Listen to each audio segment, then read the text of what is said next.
got more teardown going on the Gorton 9J.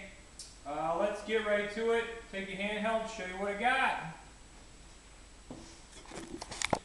Alright, so the Gorton. Let's see what we got here.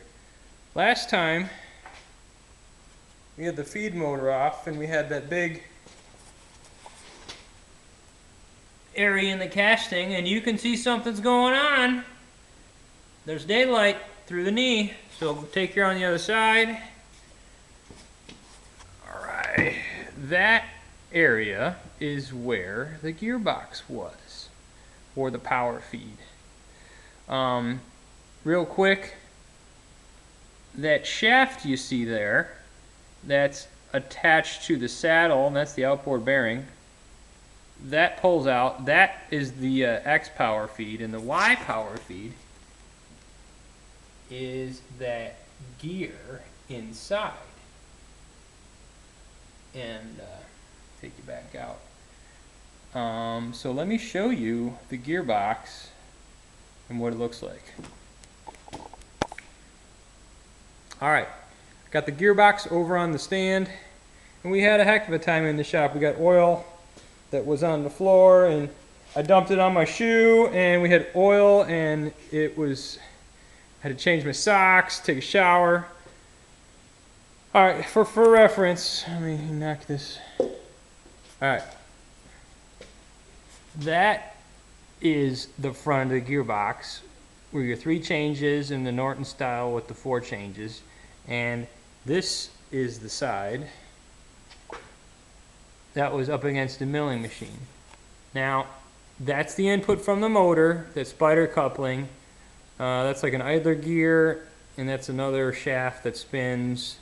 And this here, that one, has a bevel gear, that goes up to the Y-axis feed. And the key was sheared. Kind of see, that's the gear as it goes on there, focus. There's a collar that threads on, that's threaded. And this key, you can see, is in 2 pieces. And just the top chipped off, this woodruff key, and I think it's too shallow of a key, or that woodruff key seat is cut too deep. But that's an easy fix. But probably can't see what's going on. Actually, let me get my flashlight, and I will show you on this side.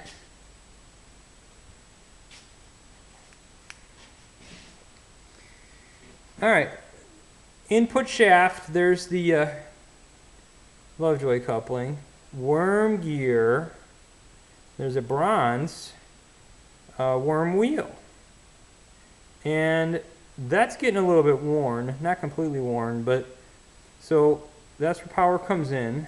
There's a miter gear there, and another miter gear, and a spur gear. So basically, it takes the input from the motor through the worm wheel, through the miter gear, through this miter gear, and you're back to the same plane of orientation after a reduction. Because your worm and worm wheel take you 90 degrees, and then these 2 miter gears take you back 90 degrees, so you're in the same plane. Neat way to package it. Very cool how Gorton did that. Sorry, I'm holding the camera all funny. But I don't know if you can see. It's not worn that bad, but I'm going to look in the Boston gear catalog to try and see maybe I can get a worm gear. Sorry, the worm wheel. The worm gear is in fine shape. So anyways, the power, I got to figure out the ratio. It looks like 5 or 6 to 1. The power comes here, and then this is ultimately driven. And what that is this shaft now powers the feed selector with this Norton style banjo. And here is the feed selector. And here, let me put the flashlight down. You can see how it and it goes over. Okay. All right, it goes in there, and you can slide there. And slide. Well, you get the idea. But that's the shaft. You can see. Come on, people. So that gear now powers this through the Norton type change lever. And then you got all these wheels, gears. There you go. You got all these gears, which are the 1, 2, 3 reduction from that handle. And that handle goes through here, and you can kind of see, I don't know, one-handed guy here.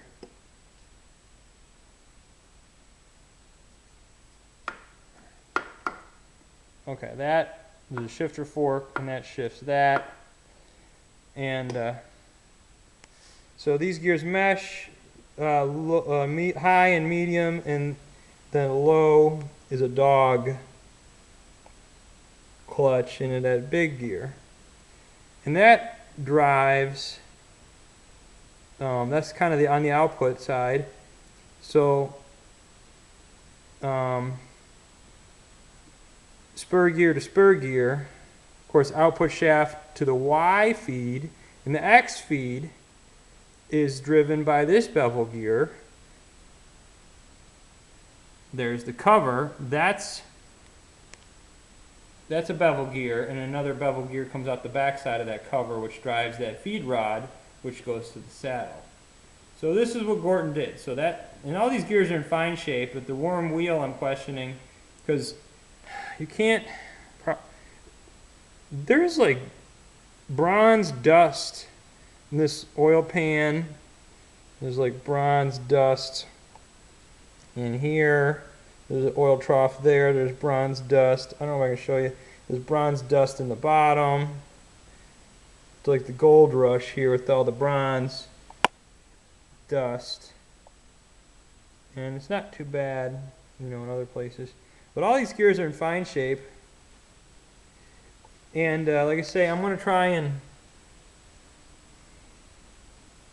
get a, I know this thing doesn't like to focus up close, get a worm wheel. And I opened up Boston Gear's website, and they got a whole bunch of, they got like 350 different combinations of stuff. So hopefully that I can find something that'll fit. And I really don't have to change it, but I think I want to, seeing as I got her open. I'm wondering how this comes off. Let me show you. Oh, shoot. I can't take the light away. Here you go. I'll just balance it. So I'm spinning the input shaft, and you can see how all this spins. So I got it. Fingers don't work. I gotta get this bevel gear off, and I gotta. I think this just kind of hangs out and stays on. This is pinned. No, yeah, that's on a bushing. That's pinned. It'd be nice if I could just pop that shaft up. I know this worm can come off because it's on bearings and KM nuts. But this is just sitting there held on by that one, and that one can't come off. So one of these has to come off. But the only thing I can figure out how to get these off is, check this out, one in the front. All right. Put the flashlight there. So, all right, just to zoom me out, that's the shaft that the worm wheel runs on. And it's threaded for 3/8 coarse thread. There's no set screws that I can feel around it anywhere that I can see. And, you know, this shaft is where the other miter gear is, bevel gear. Now I don't see any, you know, set screws. I'm gonna have to really check. Yuck. Just wash my hands. I think maybe this is a press fit, and there's a hole in, greasy finger, and there's a hole in there to use like a cup and a jack screw to pull it out, or something. To get that out. Now, there's another one. So there must be a bearing or something in there, and then one in there. I think they're just probably just bushings. And then this one, yeah, there's a shaft in the bottom. That one's got the same thing. It's got a 3/8 coarse thread tapped in there, and then I think it's press fit. So that's what I'm going to try to do. I'm going to rig up a piece of a pipe bushing or sleeve and some fender washers and try and jack this out and withdraw it. And I think that's how they did it. I mean, it's such a tight. I might set screw it if I was the designer, but I'm not. So then it would leak oil. So maybe hopefully it's a very light press fit. Like I say, that allows me to get the bronze worm wheel off in that bevel gear, which is part of the, well, it's stacked down there. It's not part of it, but that's what it is inside the Gorton 9J power feed transmission. And note to anybody working on this thing that if they might have one. So there's a bolt hole there, a bolt hole there, and these two bottom ones, that one's got a dowel pin,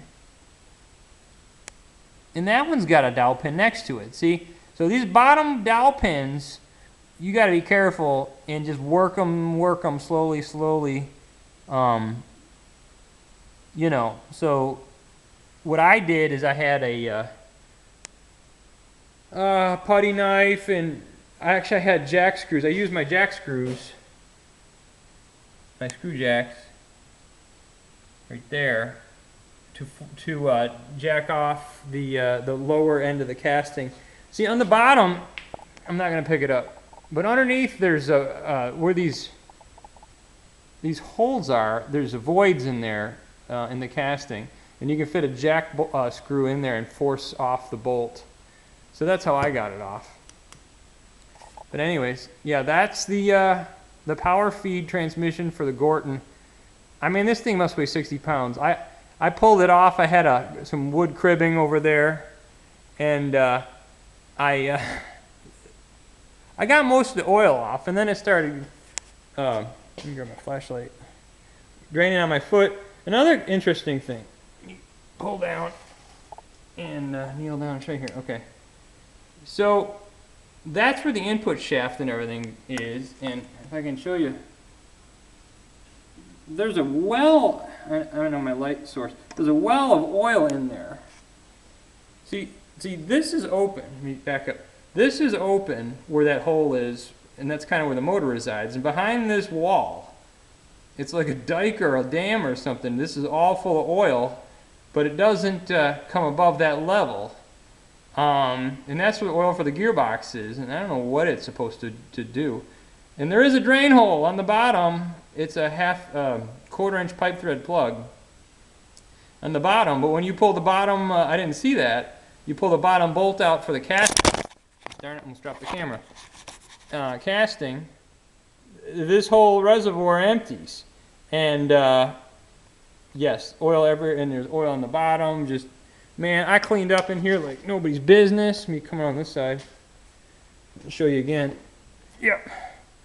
I mean, this whole thing was full of oil. I had oil on the floor, and I cleaned it up with sawdust and lacquer thinner, and yeah, there's oil everywhere. But at least now I got this all cleaned up. I got a rag on the bevel gears for the knee, just because I was scraping the gunge around there and wiping it all down with scrapers and lacquer thinner. So that's where I am. I just thought I'd show you guys what I was up against with this casting. I know. For the gearbox, and I'm going to look, say, bronze gear worm wheel off the Boston Gear website. I'm going to get the center distance and the ratio and the pitch and the tooth count, because they got a lot of them on there. But I thought I'd post this for you Gorton guys right here at Doozer shop, and I'll talk to you guys again real soon.